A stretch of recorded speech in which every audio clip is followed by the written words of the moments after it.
Hello everyone, this is Shoghrari and you are watching EPC Electrophysics classes, जिसमें आज हम पढ़ने वाले हैं क्लास 10th इलेक्ट्रिसिटी का एक और topic electric power and energy, और साथ में पढ़ेंगे heating effect of electric current. ठीक, तो हम बात कर रहे थे इलेक्ट्रिक पावर की। तो इलेक्ट्रिक पावर को हम डिफाइन कैसे करते हैं?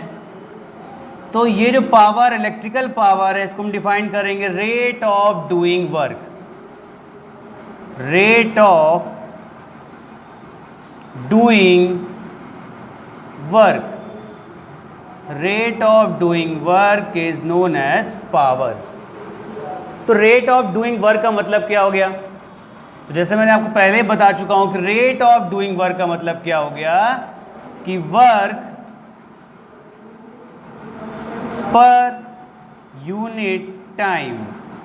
अगर टाइम की वैल्यू 1 सेकेंड ले लेंगे तो पर यूनिट टाइम बोलेंगे। क्लियर? तो power equal work upon time. Power equal work upon time का मतलब क्या हुआ ये समझिए।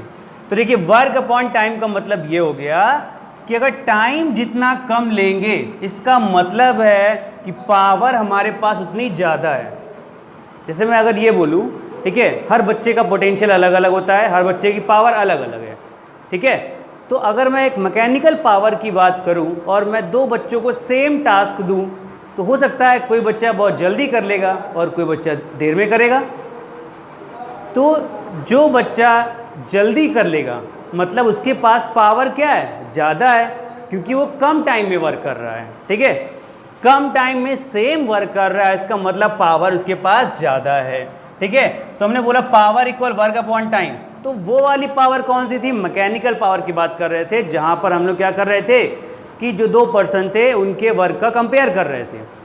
यहां पर जो हम बात करेंगे बेसिकली वो किसके बारे में करेंगे? वो इलेक्ट्रिकल पावर के बारे में बात करेंगे। अब इलेक्ट्रिकल पावर में वर्क कहां से आएगा? तो हमको पता है एक formula, since V equal W by क्यू। इलेक्ट्रिक पोटेंशियल था वो किसके इक्वल था? वर्क डन पर unit charge is known as electric potential. यहां से अगर हम लोग वर्क की यूनिट निकाल लेते हैं या वर्क का एक फॉर्मूला निकाल लेते हैं तो हो जाएगा Q टाइम्स V। हो जाएगा work equal Q times V। Clear? अब इस वर्क का फॉर्मूला उठा करके यहां पुट करेंगे, पावर को P से डिनोट करेंगे। क्लियर? और वर्क अपॉन टाइम तो ये हो जाएगा Q V, टाइम को T से डिनोट कर दिया, Q V by T। Clear? चलिए, अब Q V बाई T, अब यहां से आपको कुछ याद आ रहा होगा, Q by T, Q by T इसको हम लोग क्या लिखते हैं? I। तो यहां से हो जाएगा V टाइम्स I। ये हो गया पावर का formula, power equal V into I। और यहां पर लिख देंगे since I equal Q by T। Clear? अब देखिए, ध्यान से देखिएगा, यहां पर पावर इक्वल हो गया V इंटू I। ठीक, और हमें एक और फॉर्मूला पता है क्या कि V इक्वल क्या होता है? I into R। तो यहां से अगर एक और फॉर्मूला हम लिख दें, हमें पता है V इक्वल होता है I times R, since V equal I times R। तो यहां पर V की वैल्यू पुट कर देंगे और V की वैल्यू जैसे यहां पर पुट करेंगे तो क्या हो जाएगा? I इंटू आई R, यानी I स्क्वायर R। तो यहां से एक और फॉर्मूला मिल जाएगा I स्क्वायर R। ये दूसरा फॉर्मूला मिल गया हमें, P equal I square R। एक तीसरा फॉर्मूला भी हमको मिल सकता है, अगर I की प्लेस पर क्या लिख दे यहां से ओम्स लॉ से, V अपॉन R। यहां पुट करेंगे V अपॉन R तो एक और फॉर्मूला मिल जाएगा V square divided by R। तो एक फॉर्मूला मिल गया power equal V square upon R। तो हमारे पास तीन फॉर्मूले हो गए, V times I square R, V square upon R। ठीक है, यानी जब भी हमें पोटेंशियल और करंट गिवन रहेगा ये वाला फॉर्मूला यूज करेंगे, करंट और रेजिस्टेंस गिवन रहेगा ये वाला फॉर्मूला यूज करेंगे, पोटेंशियल और रेजिस्टेंस गिवन रहेगा तो ये वाला फॉर्मूला यूज करेंगे। ठीक है। तो ये तो हमारे पास 3 फॉर्मूले आ गए पावर के, और पावर का हमने मेन फॉर्मूला जो निकाला था वो क्या था, power equal work upon time. ठीक, चलो इसको फटाफट नोट कर लीजिए। तो नोट कर लिया। अब देखिए हम बात करते हैं इसकी यूनिट की। तो पावर की अगर हम यूनिट की बात करेंगे तो पावर का यूनिट क्या लिखते हैं हम लोग, तो फॉर्मूले को देख करके बताइए यूनिट क्या हो सकती है। वर्क का यूनिट क्या होता है, जूल। वर्क का एसआई यूनिट क्या है, जूल। तो पावर इक्वल हो गया जूल पर टाइम का एसआई यूनिट क्या होता है, सेकंड। तो पावर इक्वल हो गया जूल पर सेकंड। ठीक है। तो ये तो जो जूल पर सेकंड आया ये किसके लिए यहां पर आया है, ये सिर्फ और सिर्फ मैकेनिकल वर्क में इसको हम यूज कर सकते हैं। ठीक है, इस पावर को। पर हमें यूज करना है किसके लिए, इलेक्ट्रिकल पावर के लिए। तो इलेक्ट्रिकल पावर के लिए जूल पर सेकंड को ही हम लोग कहते हैं क्या, वॉट। WATT what. ठीक है, वॉट एक साइंटिस्ट थे, ठीक है, उन्हीं के नाम पर पे इसका यूनिट रख दिया गया है वॉट, WATT। ठीक, ओके। वॉट भी बोल सकते हैं, किलो वॉट भी कर सकते हैं यहाँ पर हम लोग। ठीक है, अगर हम किलो वॉट लिखेंगे तो हम उसको किलो वॉट भी कर देते हैं। पर किलो वॉट का मतलब क्या हो गया, 1000 वॉट, 10⁻³ वॉट। ठीक है, किलो वॉट का 1 किलो वॉट का मतलब हो गया 10⁻³ वॉट। क्लियर। तो यहां से हमने क्या देखा, एक पावर का यूनिट हमें मिला कौन सा, जूल पर सेकेंड या फिर वॉट या फिर 1 किलो वॉट, जिसे हम लोग बोलते हैं 10⁻³ वॉट। ठीक, ये क्लियर हो गया। चलिए, तो पावर का हमने एक एसआई यूनिट भी जान लिया, क्या, वॉट। अब वॉट को डिफाइन कैसे करेंगे, एग्जाम में आता है कभी कभी, डिफाइन 1 वॉट। तो वॉट को डिफाइन करने के लिए इस फॉर्मूले का यूज करेंगे हम लोग। ठीक है, तो इसे कैसे बोलेंगे, when 1 joule of work has to be done in 1 second, then the power is known as 1 watt. Clear? फिर से, when 1 joule of work has to be done in 1 second, then the power developed or power used is known as 1 watt. Clear? चलिए, तो ये तो आपने power के 3 फॉर्मूले पढ़ दिए, V times I² R, V²/R। ठीक, चलिए, अब जैसे आपने पावर पढ़ा और आपने इसकी यूनिट निकाली, सेम वैसे ही हम क्या करेंगे, एनर्जी को भी पढ़ेंगे। ठीक है, अब देखिए, अब अगर इसी में हम एनर्जी को भी ऐड कर देते हैं, ठीक, तो एनर्जी जो है वो क्या होता है, एनर्जी जो है वो क्या होता है, product of power and time. Energy जो होता है वो product of power and time होता है। ठीक है, अच्छा, energy product of power and time होता है, तो उसको भी हम यहीं पर लिख देते हैं। ठीक है, और हम यहाँ पर लिख देते हैं इलेक्ट्रिक पावर एंड एनर्जी से कर देते हैं। ठीक है, ये तो अगर हम क्या करेंगे, एनर्जी के लिए यहाँ से फॉर्मूला लिखेंगे, तो एनर्जी इक्वल, हमने क्या बताया आपको कि एनर्जी इक्वल होता है power into time, power into time. Product of power and time is known as energy. तो एनर्जी को हम लोग पावर इनटू टाइम लिखे, तो पावर का फॉर्मूला होता है V/I। ठीक है, पावर का फॉर्मूला क्या है, V/I। ठीक, ये वाला फॉर्मूला। इस वाले फॉर्मूले को अगर हम यूज़ करें, कौन सा, ये जो पहला वाला फॉर्मूला है, power equal work upon time वाला। तो अच्छा ये बताओ, अगर हम पावर इक्वल यहाँ लिख दिए work upon time into time, और इधर हो गया एनर्जी, तो यहाँ टाइम और टाइम कैंसिल हो जाएगा। एनर्जी किसके इक्वल हो गई, वर्क के। और एनर्जी अगर वर्क के इक्वल, इसका मतलब जब हम वर्क करते हैं तो वर्क करने से एनर्जी क्या होती है, क्रिएट होती है, डेवलप होती है। ठीक है, तो इसलिए एनर्जी का भी यूनिट वही होगा जो वर्क का होता है। तो वर्क का एसआई यूनिट क्या होता है, जूल। तो एसआई यूनिट याद रखिएगा, SI unit of energy is joule. SI unit of energy is joule. ठीक है, ओके, SI यूनिट हो गई जूल। ठीक है, चलिए, तो हमने आपको यहाँ से बस ये दिखाया है कि एनर्जी जो है ये वर्क के इक्वल होती है। अब एनर्जी का हम यहाँ से एक फॉर्मूला क्रिएट करते हैं। ठीक है, तो जैसे हमने पावर के लिए फॉर्मूला लिखा वैसे यहाँ से हम एनर्जी के लिए फॉर्मूला लिखते हैं। तो एनर्जी के लिए हम फॉर्मूला क्या लिखेंगे, तो यहाँ से अगर हम एनर्जी का formula E equal power, power का ये पहला फॉर्मूला V इंटू आई, तो हमने पावर की प्लेस पे लिख दिया V टाइम्स I और साथ में T है तो लिख दिया T।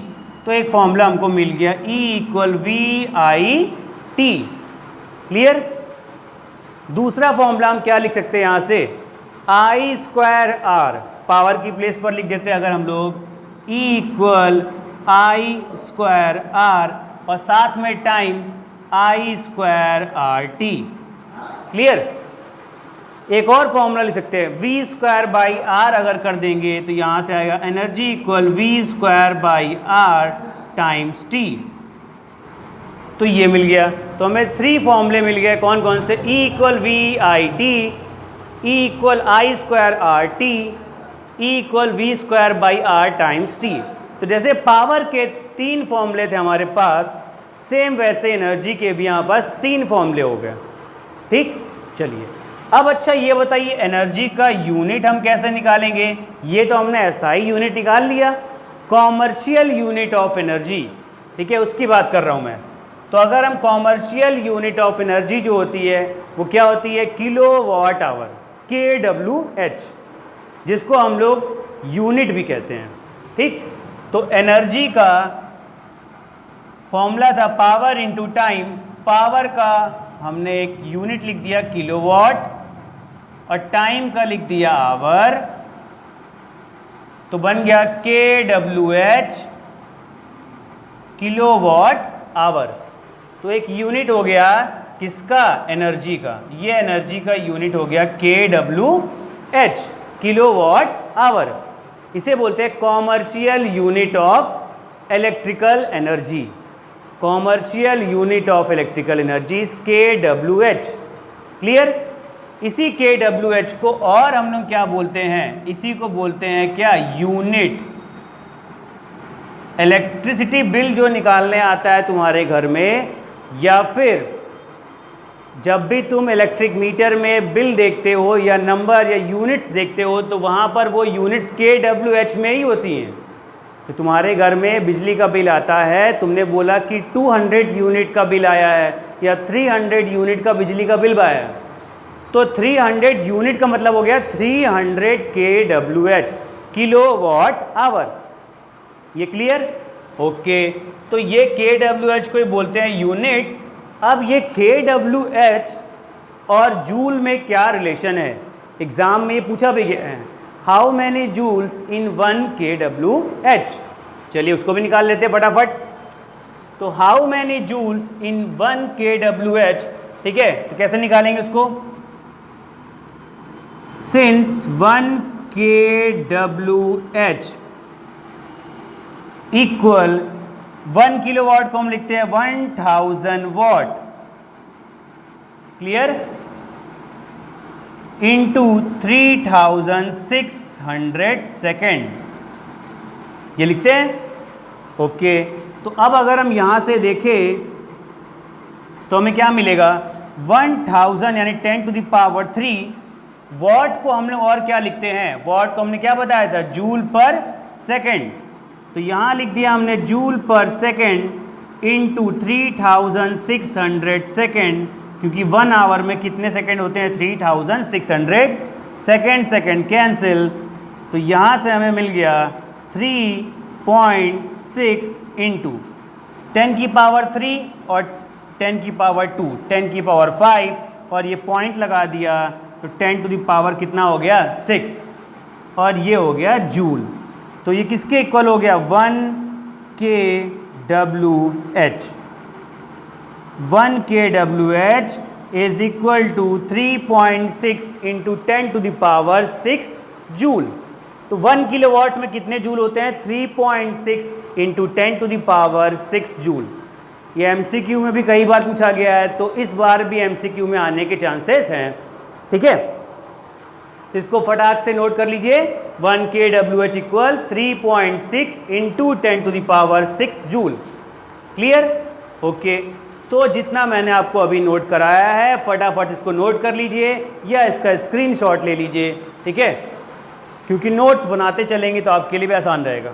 ठीक है, ओके, तो हमने यहाँ पर बात करी किसकी? पावर की और एनर्जी की।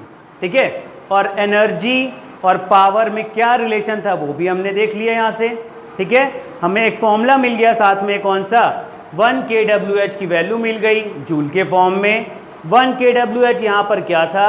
Commercial unit of electrical energy, जिसे हम लोग जनरल लैंग्वेज में यूनिट भी कहते हैं। ठीक, उसके बाद हमें क्या मालूम चला कि पावर की एसआई यूनिट क्या होती है? वॉट होती है, जिसे हम लोग जूल पर सेकंड भी कहते हैं। ठीक, पावर के 3 फॉर्मूले हमको मिले, V times I, I square R, V square upon R। ठीक, और ऐसे ही एनर्जी के भी हमें कितने फॉर्मूले मिले? 3 फॉर्मूले मिले, VIT, I square RT, V square upon R times T। Clear हो गया? ओके, तो अब हम जो बात करने वाले हैं वो किसकी बात करेंगे? Heating effect of electric current. तो जैसा कि अभी आपने पहले पढ़ा था पहले वाली वीडियो में, क्या कि इलेक्ट्रिक करंट जैसे ही किसी भी ऐसे मटेरियल से पास करती है जिसका रेजिस्टेंस हाई होता है, तो हाई रेजिस्टेंस की वजह से वो डिवाइस या वो वायर हीटिंग इफेक्ट शो करता है। कैसे करता है? क्योंकि चार्ज को फ्लो करने के लिए जब स्पेस नहीं मिलेगा उसे कोई अपोज करेगा, पर चार्ज की एक सर्टेन स्पीड है, उस स्पीड से वो आगे बढ़ना चाह रहा है, पर उससे हम बीच में क्या कर रहे हैं? रोक रहे हैं। ठीक है, यानी कुछ ऑब्स्टेकल्स हैं जो उसको रोक रहे हैं, जो कि रेजिस्टेंस है। तो रेजिस्टेंस क्या कर रहे हैं? चार्ज के फ्लो करने में प्रॉब्लम क्रिएट कर रहे हैं। ठीक है, जिसकी वजह से चार्ज के अंदर से एनर्जी क्या होती है? इमिट होती है, और एनर्जी इमिट होगी तो एनर्जी डिसिपेट कहाँ पर होगी? उसी कंडक्टर में या उसी वायर में।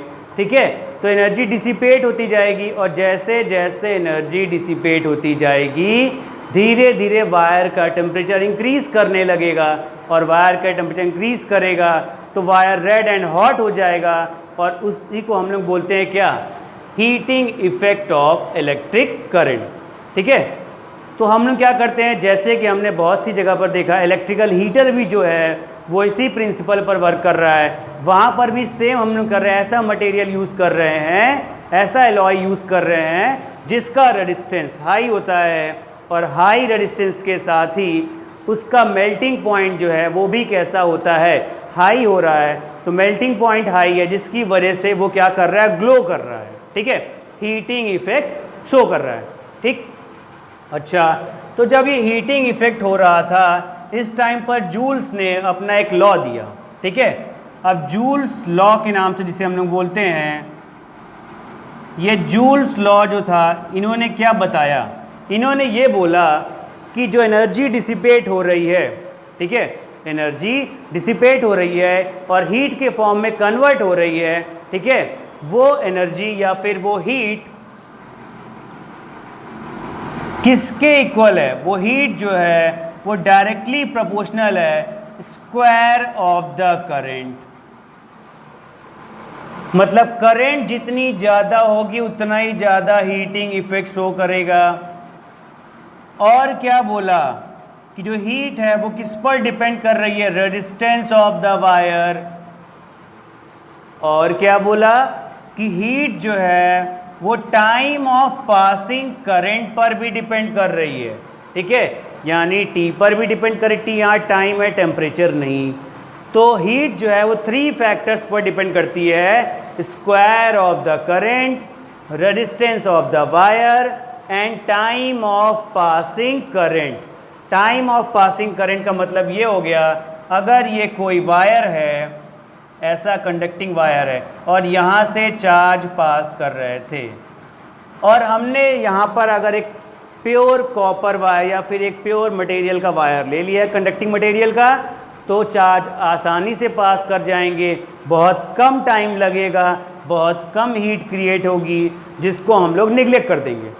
पर अगर इसका रेजिस्टेंस हाई होगा, एलॉय का बना हुआ होगा, ये एलॉय मटेरियल होगा ये, ठीक है, तो उसकी वजह से यहाँ पे रेजिस्टेंस हाई होगा, और हाई रेजिस्टेंस की वजह से चार्ज अपने अंदर से एनर्जी इमिट करेंगे, और एनर्जी इमिट करने से ये कैसा हो जाएगा, रेड हॉट हो जाएगा, एनर्जी हीट एनर्जी में कन्वर्ट हो जाएगी। तो इसीलिए हमने बोला टाइम ऑफ पासिंग करंट पर डिपेंड कर रहा है, जितना स्लो चार्ज जाएगा उतना ज़्यादा टाइम लेगा, और टाइम ज़्यादा लेगा तो हीट भी ज़्यादा क्रिएट करेगा। क्लियर? ओके। जैसे कि अगर हम लोग भी हैं, जब हम लोग क्या करते हैं, ऐसी जगह पर दौड़ रहे हैं जहाँ पर एयर का रेजिस्टेंस कम है, तो हम लोग क्या करते हैं, ज़्यादा दूर तक दौड़ लेते हैं या ज़्यादा स्पीड से दौड़ते हैं, ठीक है। पर अगर क्या होता है, जहाँ पे एयर रेजिस्टेंस बहुत ज़्यादा है, बहुत अपोज कर रहा है, हम स्लो चलते हैं और हम जल्दी थक जाते हैं, और थकने के बाद हमारे अंदर से एनर्जी इमिट होती है, और जो एनर्जी इमिट हो रही है, ठीक है, वो किस फॉर्म में निकलती है, वो स्वेटिंग के फॉर्म में निकलती है, यानी हमारी बॉडी हीट कर जाती है, ठीक है। वही सेम यहाँ पर है। तो अब अगर इससे हम क्या करेंगे, इससे हम तीनों को मिला देते हैं, I स्क्वायर R और T को, तो यहाँ लिखते हैं H इज़ proportional to I square RT, ठीक है। कुछ लोग को लग रहा होगा कि यहाँ पर प्रोपोर्शनलिटी का साइन हटा करके कांस्टेंट क्यों नहीं लगाया जा रहा है, तो मैंने आपसे क्या बताया कि ये कोई फॉर्मूला उन्होंने यहाँ पर अलग से नहीं दिया, जो फॉर्मूला हम ऑलरेडी निकाल चुके हैं, कैलकुलेट कर चुके हैं एनर्जी का, क्योंकि ये क्या हो रहा है, इलेक्ट्रिकल एनर्जी ही हीट एनर्जी में कन्वर्ट हो रही है। और अभी मैंने आपको बताया है कि एनर्जी का फॉर्मूला क्या होता है, I स्क्वायर RT। तो ये वही एनर्जी का फॉर्मूला है जो कि कन्वर्ट हो गई है किसमें, हीट एनर्जी में। तो ये फॉर्मूला जो है ये सिंपल ऐसे ही रहेगा, H equal I square RT। सिर्फ इसी फॉर्मूले को देख करके जूल्स ने ये स्टेटमेंट दिया कि जो इलेक्ट्रिकल एनर्जी हीट एनर्जी में कन्वर्ट हो रही है वो किन फैक्टर्स पर डिपेंड करती है, square of the current, resistance of the wire and time of passing current, यानी H equal I square RT, ठीक है। ये जूल्स लॉ है, ठीक है। एग्जाम में आता है तो सिंपल से इसको लिख दोगे कि joules state that heat is directly proportional to the square of the current, directly proportional to the resistance of the wire and time of passing current, ठीक है। 3 फैक्टर्स पर हीट डिपेंड करती है, ठीक है। तो क्लियर हो गया, ये था आपका जूल्स लॉ, ठीक है। और जूल्स लॉ जो है वो किसके लिए है, heating effect of electric current के लिए। अब हीटिंग इफेक्ट पर बेस्ड बहुत सारे इलेक्ट्रिकल अप्लायंसेस होते हैं, ठीक है, जिन अप्लायंसेस का एप्लीकेशन कभी कभी एग्जाम में आता है, तो उसके एप्लीकेशन को भी आप ज़रूर ध्यान से देख लीजिएगा, ठीक है। तो ये जो था ये मैथमेटिकल मैंने आपको बता दिया, जूल्स लॉ क्लियर हो गया। तो यहाँ पर आपका ये जो चैप्टर था इलेक्ट्रिसिटी ये पूरा कंप्लीट होता है। तो हमने यहाँ पर ओम्स लॉ पढ़ लिया जो कि 2 मार्क्स में एग्ज़ाम में आने के चांसेस होते हैं, उसका स्टेटमेंट आता है वो पढ़ लिया। रेजिस्टेंस का फॉर्मूला आता है R इक्वल रो टाइम्स L/A, उसको भी पढ़ लिया, और उससे भी एक न्यूमेरिकल जरूर आएगा, कन्फर्म है। और क्या आएगा, और रेजिस्टेंस का जो कॉम्बिनेशन है सीरीज़ और पैरेलल का, उससे रिलेटेड एक न्यूमेरिकल कन्फर्म आएगा, ठीक है। ओके, अब यहाँ पर एक नोट पॉइंट और कर लीजिएगा, ठीक है। क्या, तो ये जो नोट पॉइंट है इसमें क्या है कि कभी कभी एग्ज़ाम में आता है कि वोल्टमीटर को हम पैरेलल में क्यों लगाते हैं और रेजिस्टेंस और एमीटर को सीरीज़ में क्यों लगाते हैं, ठीक है। वोल्टमीटर को पैरेलल में क्यों लगाते हैं और एमीटर को सीरीज़ में क्यों लगाते हैं। तो मैं आपको बताना चाहूँगा कि एमीटर का जो इंटरनल रेजिस्टेंस है वो बहुत लो होता है। तो एमीटर का इंटरनल रेजिस्टेंस बहुत लो होने की वजह से उसको हम लोग किस में यूज़ करते हैं, सीरीज़ कॉम्बिनेशन में, ठीक है। तो सीरीज़ में हम लोग किसको यूज़ करते हैं? एमीटर को यूज़ करते हैं। और पैरेलल कॉम्बिनेशन में हम लोग वोल्ट मीटर को यूज़ करते हैं। क्यों? क्योंकि वोल्ट मीटर का रेजिस्टेंस, इंटरनल रेजिस्टेंस बहुत हाई होता है। ठीक है। तो अगर पैरेलल में यूज़ करेंगे तो हमने क्या पढ़ा था कि पैरेलल कॉम्बिनेशन में रेजिस्टेंस को यूज़ करने से उसका रेजिस्टेंस कम हो जाता है। आपको दिखाता हूँ कैसे। अगर एज्यूम कर लेते हैं कि वोल्ट मीटर का मैक्सिमम कितना रेजिस्टेंस हो सकता है, तो वो हो गया इनफाइनाइट हो गया। तो हमको पता है कि हम पैरेलल में रेजिस्टेंस को लिखते हैं 1/r। तो यहाँ से बताओ, अगर 1/∞ लिखेंगे तो उसकी वैल्यू कितनी हो जाएगी? ये हो जाएगा 0। यानी रेजिस्टेंस कितना हो गया? 0। ठीक है। तो कहने का मतलब ये है कि वोल्टमीटर को पैरेलल में लगाते ही उसका बड़े से बड़ा रेजिस्टेंस क्या हो जाएगा हमारे लिए? बहुत मिनिमम, यानी अप्रॉक्स 0 के इक्वल अगर वो इन्फिनिटी है तो। ठीक है। और सीरीज़ में अगर इसी को लगा देंगे वोल्टमीटर को, तो हमें क्या पता है कि सीरीज़ में करंट कांस्टेंट होती है। तो प्रॉब्लम क्या क्रिएट करेगा कि अगर सीरीज़ में जैसे ही करंट पास करना स्टार्ट करेगी, ठीक है, और हमने सीरीज़ में यहाँ पर क्या लगा दिया? यहाँ लगा दिया एक वोल्ट मीटर। तो ये क्या करेगा? वोल्ट मीटर हाई रेजिस्टेंस का है, तो हाई रेजिस्टेंस करंट का अपोज कर देगा, करंट आगे फ्लो नहीं कर पाएगी। ठीक है। अगर यहाँ पर लो रेजिस्टेंस का एमीटर लगाओगे तो इंटरनल रेजिस्टेंस बहुत कम होता है, लेस देन 1 होता है। कितना होता है? Less than 1। तो 1 से भी कम होता है इसका रेजिस्टेंस एमीटर का, इसलिए ये करंट को उतना ज़्यादा इफेक्ट नहीं करता है। तो इसलिए याद रखिएगा, हम लोग वोल्टमीटर को पैरेलल में इसलिए लगाते हैं क्योंकि वोल्टमीटर का रेजिस्टेंस हाई होता है, और एमीटर को सीरीज़ में इसलिए लगाते हैं क्योंकि एमीटर का रेजिस्टेंस यानी इंटरनल रेजिस्टेंस लो होता है। ठीक है। क्लियर हो गया? ओके। तो इससे रिलेटेड जो भी क्वेश्चन आएंगे सीरीज़ पैरेलल कॉम्बिनेशन के, उससे हम अगले लेक्चर में पढ़ेंगे। ठीक है, जहाँ पर हम लोग न्यूमेरिकल करेंगे अब। ठीक है। तो ये तो क्लियर हो गया। अब सिर्फ और सिर्फ हम लोग क्या पढ़ेंगे? न्यूमेरिकल पढ़ेंगे। ठीक है। पहले एनसीईआरटी भी पढ़ेंगे, फिर अदर बुक्स भी पढ़ेंगे। क्लियर? और कुछ न्यूमेरिकल मेरे अपने भी रहेंगे। तो तब तक के लिए thank you, have a nice day. पर हाँ, चैनल को सब्सक्राइब करना बिल्कुल मत भूलिएगा। ठीक है। तो फटाक से चैनल को सब्सक्राइब कर दीजिए और ज़्यादा से ज़्यादा लोग को शेयर भी कर दीजिए। Thank you.